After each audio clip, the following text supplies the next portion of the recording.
There's no let-up on the front lines in Ukraine. In the east, the war grinds on. In cities and towns all over the country, the terrible aftermath of Russian attacks are faced every day. But even at war, the politics of leading his nation goes on for President Volodymyr Zelenskyy. Internationally, he relentlessly presses for more support. Mr. President, good to see you. Great to see you, sir. And domestically, he has unilaterally shaken up his government, ordering the biggest change of ministers since Russia launched its full-scale invasion in 2022. Слава Україні! Я на вас дуже розраховую. Igor Popov is an analyst with the United Ukraine think tank in Kyiv.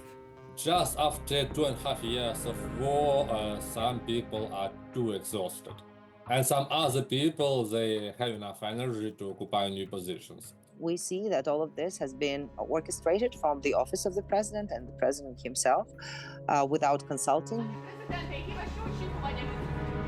Opposition parties in Ukraine are walking a fine line, reluctant to criticize the government while Ukraine is at war.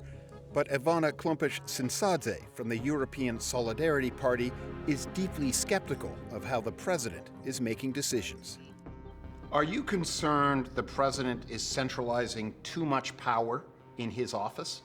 I am worried that that's exactly what is happening. The mistake is to think that the country is united behind the president or some political figure. The country is united behind the country.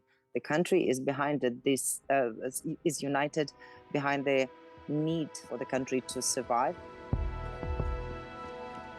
Zelenskyy faces big challenges all over. Ukraine has been losing ground in the east, even as it's grabbed territory in Russia's Kursk region, bordering Ukraine. The economy is under pressure, and renewed Russian strikes on the power grid could mean a cold winter ahead. Government advisor Yuri Sack believes all of this gives Zelenskyy broad leeway to act. For a country at war, if the president wants to improve the situation, if he thinks that some changes will make the situation better for the Ukrainian people, it is, in my view, a justified move. Politics is not easy for anyone in Ukraine at the moment. The country is fighting to survive, but also needs to allow debate on how best to do that. So discrepancies or differences of opinion are normal. This is why we are a democracy. This is why we are fighting for democracy and freedom, because we're not like Russia, where, we have very good understanding of what a centralized tyranny is, right? Russia, North Korea, Iran, these are the countries where there is no dissent, there is no difference of opinions. We have this discussion in Ukrainian society, and it's good that we have discussion. And discussion is how to keep the balance between war, security from one side, and democratic values from another side, because democratic values, freedom of speech, free media is very important for Ukrainian society. Zelenskyy came into office in 2019, and with Ukraine under martial law, for now, there are no elections on the horizon. Now we could tell that we have consensus, even between government, opposition, and society. And maybe the key point in this consensus not to conduct elections during the war. And all the public opinion polls shows that people is ready to wait until the end of the war and only afterwards to have elections.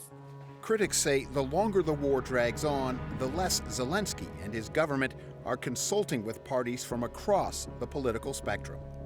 That is unfortunately at this point not happening, as opposed to the very first months of the full-scale invasion of the Russian Federation, when there was much more readiness to hear each other, to engage and to consider different points of view in order to get to the best solution. There's no shortage of issues sparking debate. Former Foreign Minister Dmytro Kuleba is out in the government shakeup. And there are questions about Ukraine's incursion into Russian territory in Kursk and whether troops there are needed on the front lines in the east. Overall, we need to view the Kursk operation as part of Ukraine's larger defense strategy, and it has achieved a lot of its strategic objectives. And our president said it very clearly, that we will stay in the Kursk region for as long as we have to, because our presence in Kursk region makes our position stronger. There may be some critical voices, but Igor Popov believes for now, Ukraine's president retains the support of his people. President Zelensky is still a symbol of Ukrainian resistance, and people of Ukraine understand it. But now the first priority is security and protection of Ukraine. And President Zelensky is making all the decisions which are supported by society.